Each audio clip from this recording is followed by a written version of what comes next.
Et des villages comme la gare de Fresno-Colbrières, c'est vraiment des villages qui ont une économie qui était principalement axée sur la forêt.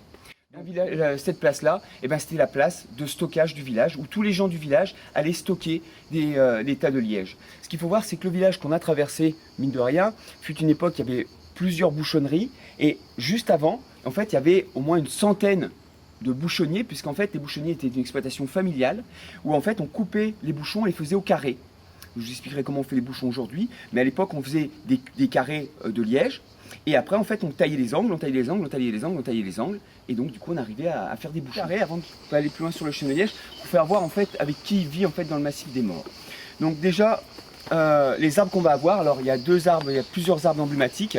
Il y a celui-là, donc ça, c'est le châtaignier. Un autre arbre qu'on a dans le massif, c'est celui-là, c'est le pin maritime. Le chêne de liège, c'est un arbre super adapté à ici. C'est pour ça qu'on ne le trouve pas ailleurs, c'est une super adaptation. Première adaptation de l'arbre, son écorce. L'écorce, alors souvent les gens ils disent ouais l'écorce c'est important parce que ça ne brûle pas. La première des utilisations, le liège ça ne brûle pas. Le premier des intérêts de son écorce en liège n'est pas ne pas brûler, mais c'est surtout de créer une super glacière. Vous imaginez qu'ici l'été il fait très très chaud et le challenge pour toutes les plantes c'est l'eau. L'automne du chêne de liège c'est au printemps. Là c'est passé, c'est au mois de mai.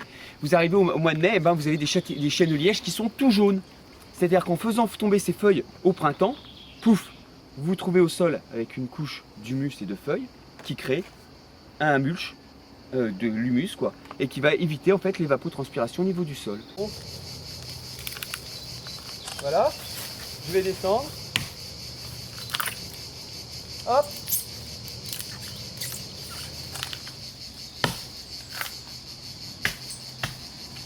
Hop.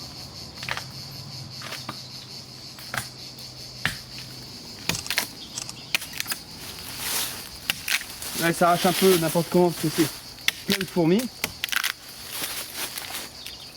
Là regardez, je vais placer ma hache à l'envers dedans. Et là je vais la faire descendre jusqu'en bas. Et le deuxième. Vous avez vu comme ça vient bien? Ouais, c'est étonnant.